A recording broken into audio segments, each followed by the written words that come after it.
Okay, I think it's time to bring in Jonathan Lee. He is in the queue for us again, although he's not lining up, he's already done that. Jonathan, good evening, local time. How are things where you are? Well, Annalise, Peter, good evening from London. Good morning to those back in Australia. The scenes here in London right now are organised and orchestrated chaos, but the spirit amongst the people really is just quite extraordinary. It's certainly unlike anything I have ever seen. We can't show you, but even around us there are scores of people, perhaps hundreds of people. Everyone is out and about, and there are certainly hundreds, if not thousands, of people which have already set up their positions to ensure that they can get a glimpse tomorrow when Her Majesty's coffin is moved on that gun carriage, which has served in its role for more than 120 years, moving monarchs and also heads of state to Westminster Abbey. We caught up with a few of the people who are, in effect, sleeping rough tonight, but as I say, their spirit is extraordinary. They've come from across the country, really, to get their posies, to get their positions, and those that we spoke to had enormous smiles. Have a quick listen. We're hoping to see, we're not sure, but even if I don't see the coffin, I'm here. She gave her whole life for us.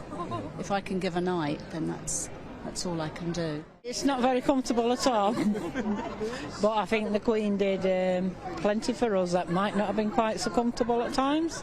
So, yeah, just like anyone else, I just want to say thank you.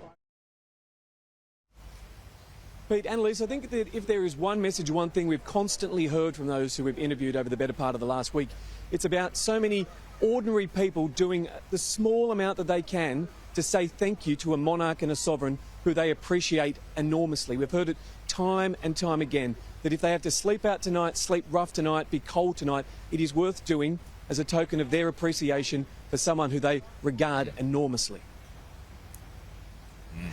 And as you know, it's no small thing being out there for 12 hours. It's certainly a moment of dedication. Jonathan, also Anthony Albanese has hosted a function of the 10 ordinary Aussies who've been invited to the funeral, and he's also had a bit to say on BBC Radio about Prince Charles and climate change. Yeah, it's been a busy day for Australia's Prime Minister Anthony Albanese. He's obviously flown into the country now. He's had the opportunity to meet with King Charles. He's also hosted an event today at Australia House, which is our High Commission here in London. It goes back more than 100 years. It's another gorgeous building here in London.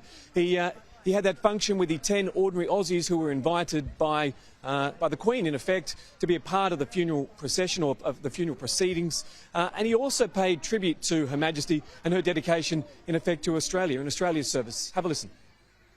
Even as history continued to shape us and the bond between our nations evolved, as it will continue to do, the affection and respect in which we held Her Majesty remained, unchanged and undiminished.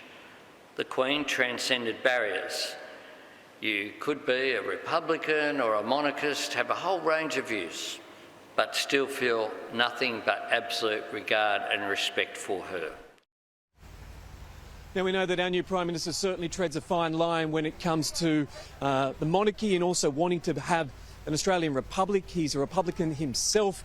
He's been asked a number of times whether now is the time for that debate. He steered very carefully and cleverly away from that, but he has been on BBC radio and television, in effect. He was asked the question about whether Australia should be a republic. Again, he dodged it, but he certainly answered about whether he thought that now King Charles should have a more political position when it comes to things like climate change. We know formerly Prince Charles spoke at great length about climate change and the need for greater action, and he was asked whether he would support the now King talking more publicly politically. Now, that certainly goes against the idea of a constitutional monarchy, but Mr Albanese said he would support that idea when it comes to climate change. It's important that the sovereign stay distant from party political issues, but from my perspective, what I said is that I'd be very comfortable with the King expressing views about the importance of climate change. It is about the very survival of our way of life, and that's why this issue shouldn't be a partisan political issue. It should be an issue which the world needs to confront. So Peter and Annalise, as the eyes of the world fall back upon London for what will be an incredible day tomorrow, thousands of people are still out here on the streets. Dozens, scores, maybe 100 around us as well. There's certainly a sense of anticipation about what is to come. Everyone knows that tomorrow will be an historic day. Everyone certainly wants to be a part of that, reflecting as they can in their own special way. Peter, Annalise.